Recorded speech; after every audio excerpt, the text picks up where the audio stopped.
more can be done to help pubs. I definitely do my bit, by the way. Steve Alton is Chief Executive of the British Institution of Innkeeping, and Richard Allen is Director of a pub called the Swan in Windsor, which is partially owned by the local community. And we'll start with you, Steve. I mean, it's a massive question, but how's it come to this, so many pubs closing? It's, I think, a sign of, unfortunately, post-pandemic. We've had some real issues, and there's still debt. You know, pubs have been facing chronic inflation for a couple of years as well, so 20% increases there. Energy is not normalised, unfortunately, and the national living wage increase didn't just affect entry-level roles, it was throughout pub teams as well. So they're facing a huge wall of costs. So conversion is the issue. I mean, many pubs are busy, and you know, maybe didn't get the results on Sunday we wanted, but the pubs as a whole, you know, those that showed the football had a fantastic time. You know, to see those scenes of full pubs, and it wasn't just the money, it was to do with people being reminded of what great places these pubs play in society, to come together and celebrate. Some landlords that I speak to, though, say it's also a cultural shift, in so much as people under 30 perhaps aren't drinking as much alcohol, they're opting to socialise in a different way. Is that something we just have to accept, maybe? No, pubs have very much stepped up now. So to go into a pub, 1 in 3 visits is no longer to do with alcohol. They do great coffee, non-alcoholic and low-alcoholic beers and soft drinks and new spirits ranges. So there's lots more reasons to go to a pub. Food, events, community clubs use pubs now as a place to come together that is friendly and accessible. And then they see the pubs are very different than a modern pub, and they come back with their families later. So no, they've very much, you know, tackled that. Outdoor spaces, frustrating with the weather.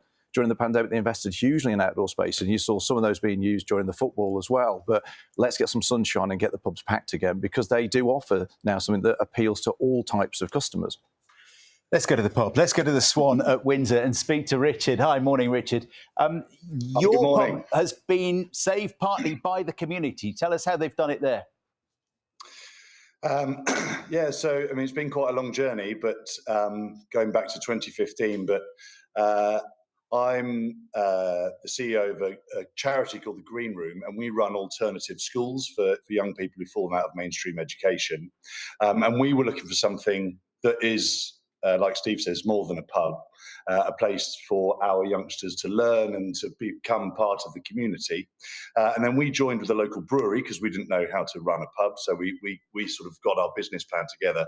And in order to do it, we needed to enlist the help of the community. So in 2018, we set up a community interest company, which I'm a director of, and about 180 people in the local area got together, and just like the story that just went, either bought shares in the pub or they gave us a loan of money, and we promised to repay that loan in twice its value over the bar within 3 years. So wow. We managed to get, it was very difficult to get a mortgage. We were turned down 6 or 7 times, but eventually we did it, and we managed to sort of put in a bid that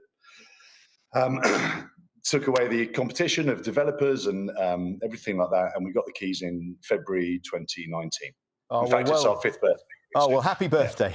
Happy birthday. Thank you very much. You know, we're calling it, and I know you've won awards for being a community pub. What does a community pub look like compared with a regular pub? I mean, what kind of things might we expect to see going on there if we turned up? You could come to this pub any day of the week and see something different that's going on. I think that's one thing. It's really sort of embraced the diversity within the community. We have a Warhammer group that meets here. We have a ukulele group that just started and are now gigging and touring around the town. We have a group that comes and does sewing, a mahjong group, cribbage, and obviously we have pub quizzes, bingo, and we have a chatty cafe that comes every Friday. So if you're feeling a bit isolated in community, you come along on a Friday, and there's a table that is now taken over half the pub, and they go on and do sponsored walks and stuff themselves.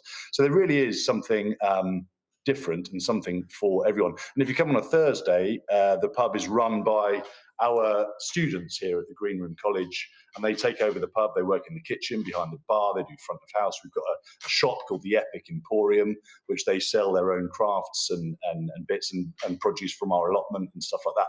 So it really is something, I mean, anything. If you're a community member and you wanted to start something here, we would support you to do that. Wow. Thank you, Richard. I think I'm going to be moving to Windsor. I think we'll struggle to get a table, to be honest. Exactly. Steve, finally, what would you say to somebody who's seen an abandoned building in their community that used to be, because they are fantastic buildings, some of them, aren't they, from the late 19th century. What would you say to someone who wanted to set up a project like this? What help is out there? Lots of help. Obviously, ourselves, our purpose is to help keep pubs thriving in the heart of every community. So everything that these guys have to tackle, the technical stuff, the legal, the HR, the licensing, but also how do you diversify your business? How do you appeal in the brilliant way they've just talked about to get so many different people who were non-traditional pub goers and realise pub is a very different space. But there's two things. We applaud what these guys are doing. It's fantastic. And to breathe new life into empty pubs is fantastic in the first place. But we need to save pubs to getting into that state in the first place. We have a lot of viable pubs that have been out there for decades that through no fault of their own, they're finding incredibly tough times. And government does have an opportunity to give a little bit of investment to our pubs.